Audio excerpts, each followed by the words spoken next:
और हम लोग कल कुछ मेमोरेंडम 4 पॉइंट मेमोरेंडम देके आया है गवर्नमेंट ऑफ अरुणाचल प्रदेश। तो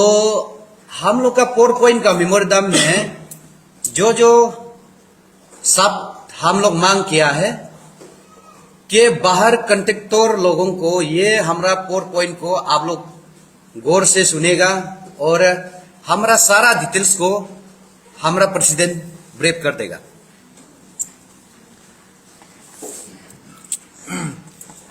First of all, good afternoon, everyone, all the media fraternity, and this time very shortly and give me opportunity this giving a press briefing of APS's office. So as you know that आपने मेरा secretary ने बता दिया है कि मेरा नाम as I am also former general secretary of all Nyishi youth association आनिया। तो कल हम लोग ने Arunachal Pradesh travel contractor welfare association Arunachal travel contractor welfare association कल हम लोग ने अपना ये chief minister, dynamic chief minister हमारा पेमा खंडू सर को एक मेमोरेंडम सबमिट किया है। शायद आप लोग को कॉपी दिया हुआ है, आप लोग उससे भी देख सकता है। तो साथ ही साथ में अपना अरुणाचल की जनता और खास करके हमारा इंडिजिनस और ट्राइबल सोसाइटी को, तो अपना लोग को मैं इस माध्यम से आपका सोशल मीडिया, अपना इलेक्ट्रॉनिक माध्यम की तरफ से मैं एक मैसेज देना चाहूँगा। तो इसलिए मैं आज आप लोग कीमती समय में एक मौका देने का आप लोग को एक दोबारा और thank you so much in on behalf of Arunachal Pradesh tribal welfare contractor association की तरफ से। तो हमारा 4 पॉइंट डिमांड हम लोग ऐसे रखा है कि एक पॉइंट जो हम लोग का डिमांड वही है कि immediately relocated shifting to the RO regional office Tezpur to Itanagar. हमारा जो मोर्ग का MORT का ऑफिस जहाँ की रीजनल ऑफिस बनता है हमारा ईटानगर, तो वेयर इज ना RO is shifted in Tezpur since from last year से। तो इसलिए हम लोग ये एक पॉइंट में, एक नंबर 1 पॉइंट में हम लोग इसको दिया है कि इमीडिएटली रिलोकेशन करना, शिफ्ट करना है हमारा अरुणाचल ईटानगर में ही हमको आरओ ऑफिस को शिफ्ट करना चाहिए।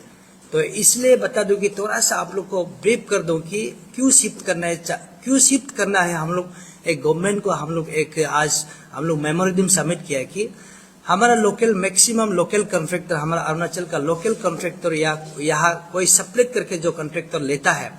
तो वो एक्चुअली बैठना है कि हमारा ईटानगर में ही बैठना है, क्योंकि तेजपुर में ऑफिस को लेके रखा, लेकिन नाम तो हमारा सारा चीज का नेम तो जाता है हमारे ईटानगर रीजनल ऑफिस।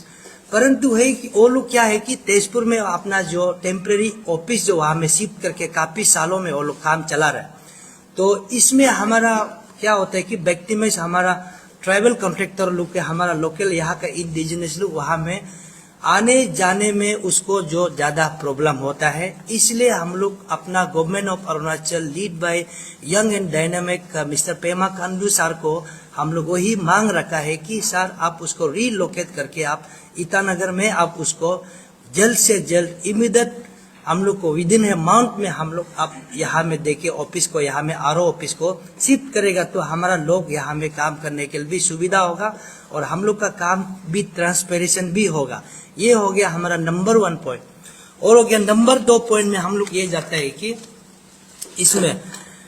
तो requirement of GST under Arunachal Pradesh company operating in the state, यानी कि मैक्सिमम यहाँ में BRO से लेकर NHI डीजल हो गया, NHI हो गया, उसका बाद में यहाँ में ट्रांसपोर्ट मोर्ग का हो गया, MORT का हो गया, ये सब का सेंट्रल स्पॉन्सर स्कीम जो यहाँ में जो स्टेट में जो फंडिंग आता है, ये लोग क्या करता है कि बाहर का मैक्सिमम हमारा बाहर का कंपनी लोग ही टेंडर मारता है।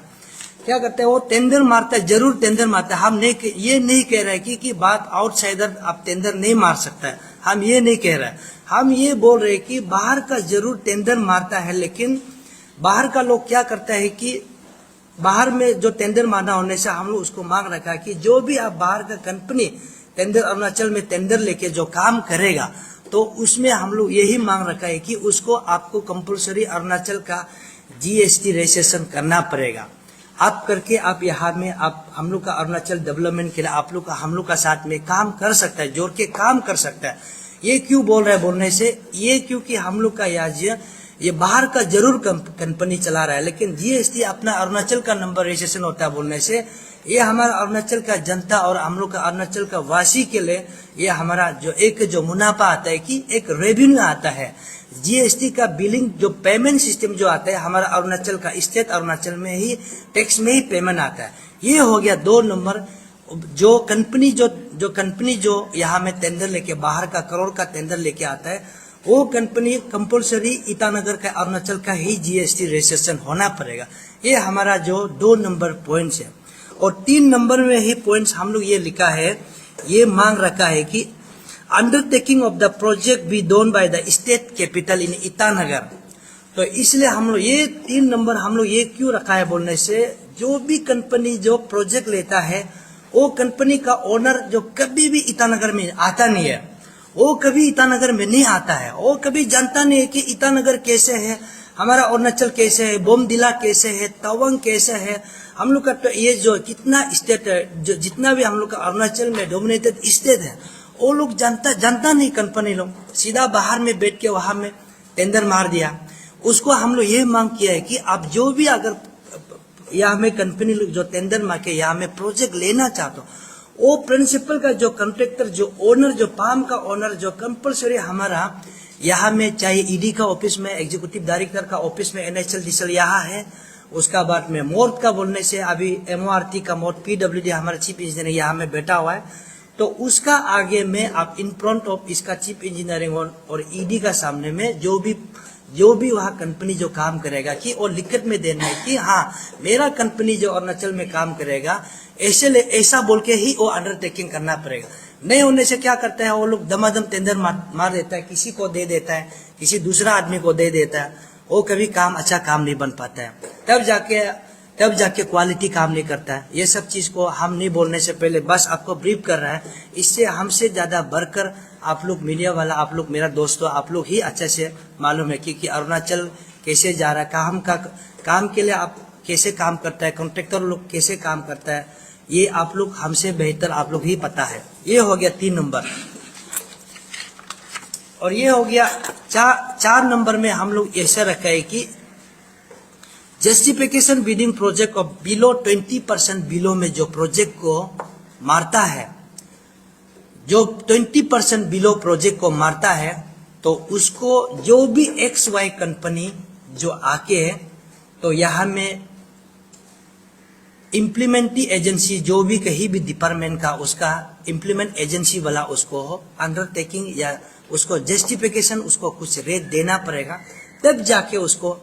LOL एक्सेप्ट करना पड़ेगा, या कि लेटर ऑफ एक्सेप्टेंस उसको देना पड़ेगा, या तो उसका बाद में ये जो वर्क का एग्जीक्यूट का एग्रीमेंट करना पड़ेगा। नहीं तो क्या होता है कि कंपनी वाला पहले भी बार बोला है कि कंपनी वाला बाहर में बैठ के टेंडर तो मारता है 20 से लेकर 21, 22, 23, कोई लोग तो यहाँ में 30% बिलो तक जाने वाला होता है। तो बाद में क्वालिटी का काम नहीं होता है, तो क्वालिटी काम नहीं होता है तो कौन क्या बोलता कि कंपनी लोग तो आके तो ओनर लोग आके कुछ काम तो करता नहीं है। जैसे मैं पहले दोबारा रिपीट कर दूं कि पहले जो जैसे बोला कि कंपनी लोग बाहर में बैठ गया, दिल्ली में बैठ गया, मुंबई में बैठ गया, कोई जम्मू में बैठ गया, तो वहां में बैठ के जो किसी को हमारा यहाँ लोकेट वाला जिसको सपरेट करता है बैक टू बैक में, बेचारा वो काम और क्या करता है, काम करता है, काम करने के बाद में वो काम करने के लिए उसको नहीं मिलता है, और रॉयल्टी भी पेमेंट करता है, और ऊपर से जीएसटी को भी उसका कंपनी का जीएसटी को भी वो पेमेंट कर रहा है, और उसके बाद में क्या होता है, काम का क्वालिटी नहीं होता है। इसलिए हमारा अरुणाचल में आज काम क्वालिटी नहीं होने का वजह से, और अच्छा काम नहीं करने का वजह से, अच्छा लाइन में फॉर्म में नहीं जाने का वजह से आज ईटानगर में हमारा अरुणाचल में यूथ लोग बहुत सारा एक्टिविस्ट निकल गया। कोई लोग आरटीआई मारता है, वही लोग जाके उसको इंडिविजुअली आरटीआई मारता है, तब किसी का क्वालिटी काम नहीं बनता है। ये हो गया हमारा 4 नंबर का, जो आज जो हम लोग चीफ मिनिस्टर जो हमने जो कल मेमोरेंडम अपना चीफ मिनिस्टर को हम लोग जो मेमोरेंडम सबमिट किया था, उसको आज आपका जो प्रेस क्लब पे आने का वजह यहाँ से आके मैं अरुणाचल का जितना भी ट्रैवल कॉन्ट्रैक्टर जहाँ में जो काम करता है उसको एक एक आदमी को तो जाके तो नहीं बता सकता है, लेकिन ये आपका आप लोग का माध्यम से, आप लोग का आशीर्वाद से अगर यहाँ से हम लोग आप बात करें तो सारा हम लोग का बात को किस एक एक बात को हर एक का आवाज तक हम लोग पहुंचा दे सकने के लिए आज हम लोग यहाँ आया है। तो ये हो गया हम लोग का ये 4 पॉइंट का मेमोरेंडम था। तो इससे इस मेमोरेंडम को आपको हम यहाँ में ब्रीफ करने आए हैं। इससे लेफ्ट में आपको थोड़ा सा मैं 5 मिनट और आप लोग जो टाइम दे सके तो एक 5 मिनट थोड़ा सा मैं ब्रीफ करूँगा कि क्योंकि हमारा यहाँ में ट्रैवल कॉन्ट्रैक्टर यहाँ में बहुत सारा है,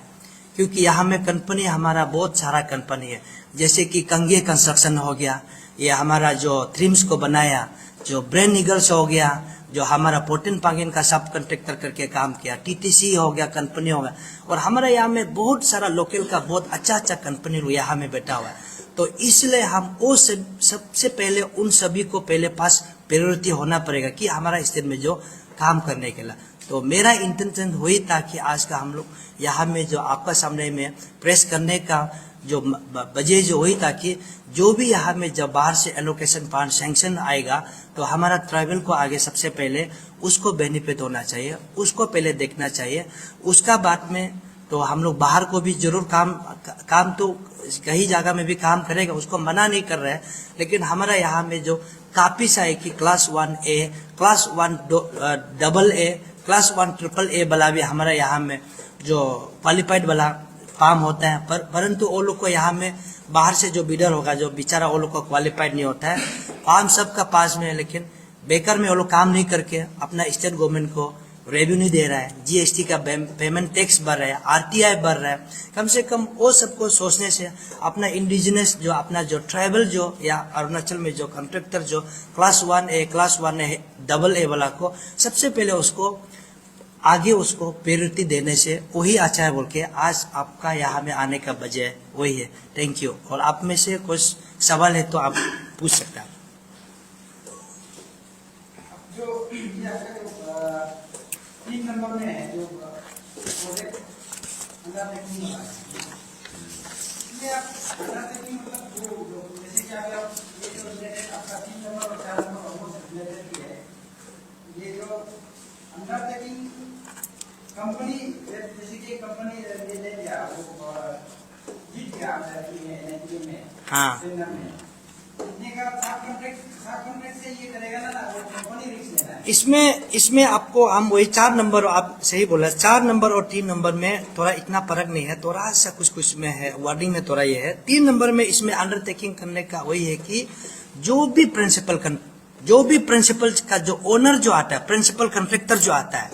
सप्लेट बनाने बैक टू बैक बनाना, प्रिंसिपल कॉन्ट्रैक्टर जो कंपनी का ओनर हो गया, तो वही मालिक जो ही आके जहाँ में डिपार्टमेंट अपना जो चीफ इंजीनियरिंग जो यहाँ में जो गार्जियंस जो मोर्ट का जो गार्जियंस जो यहाँ बैठा हुआ है उसका टेबलिंग में साइन करना पड़ेगा कि ये काम को हमने रेस्पॉन्सिबिलिटी पूरा ले रहा है और ये काम को अपना अरुणाचल जनता के लिए हम ये काम को ही करके दिखाएगा बोल के चीफ इंजीनियरिंग को ही वहां में अंडरटेकिंग लेना पड़ेगा। नहीं होने से क्या करता है कि बाद में जाके वो लोग हमारा अपना लोकल ट्राइब को दे देता है, क्या पता हो कितना परसेंटेज में मारा होगा। जैसे आपको पहले में बोला है कि 20 से 30% तक जाता है, फिर मेरा लोकल आदमी तो उसको बिल्कुल भी इंटरफेरेंस नहीं होना है, क्योंकि ये हम लोग का ही अपना ही समझ का ही अपना स्टेट का ही लॉस जाएगा। ये हम लोग का अपना जो एक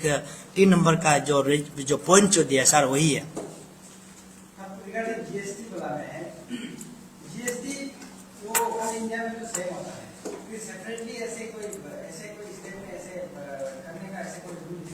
नहीं, इसमें सर इसमें हमारा अरुणाचल में है। अरुणाचल में ये बहुत ही अच्छा सवाल है। अरुणाचल में ये सबको जानना बहुत जरूरी है, क्योंकि मैक्सिमम लोग अरुणाचल में जानता नहीं कि जीएसटी बन गया तो हम सारा दुनिया में जाके वहां में काम, लेकिन ऐसा नहीं है। जीएसटी का भी एक जुरिडिक्शन है, जैसे भी प्राइवेट कंपनी का हो गया, प्रोप्राइटरशिप का हो गया, पार्टनरशिप का हो गया, जीएसटी का भी अलग अलग दंग होता है। इसलिए जैसे कि मान लो कि फॉर एग्जांपल हम बिहार में हम काम कर रहे हैं, क्योंकि हमको वहां में बिहार में जो काम करने के लिए, वहां में यूपी में काम करने के लिए हमको वहां का जो एक किसी का पाम को लेने के लिए हमको लोकल एंटरप्रेन्योर हमको जीएसटी तो वहाँ उसको गवर्नमेंट को वहाँ का गवर्नमेंट को पेमेंट करना ही पड़ेगा। इसलिए हम वही मांग रखा है कि अपना स्टेट गवर्नमेंट को भी वही मांग रखा है कि जो भी हमें जो भी प्रोप्राइटर या पार्टनरशिप या कंपनी जो आएगा, जीएसटी मस्ट बी कंपल्सरी और रजिस्ट्रेशन अरुणाचल में ही कई करना पड़ेगा, तब जाके अपना अरुणाचल का टैक्स जनरेट होगा। प्रोजेक्ट चाहे सेंट्रल गवर्नमेंट का है, स्टेट गवर्नमेंट चाहे स्टेट गवर्नमेंट तो ये अपना अंदर में हो गया, उसको हम जो बोल रहे हैं कि स्पेशली फॉर सेंट्रल फंडिंग।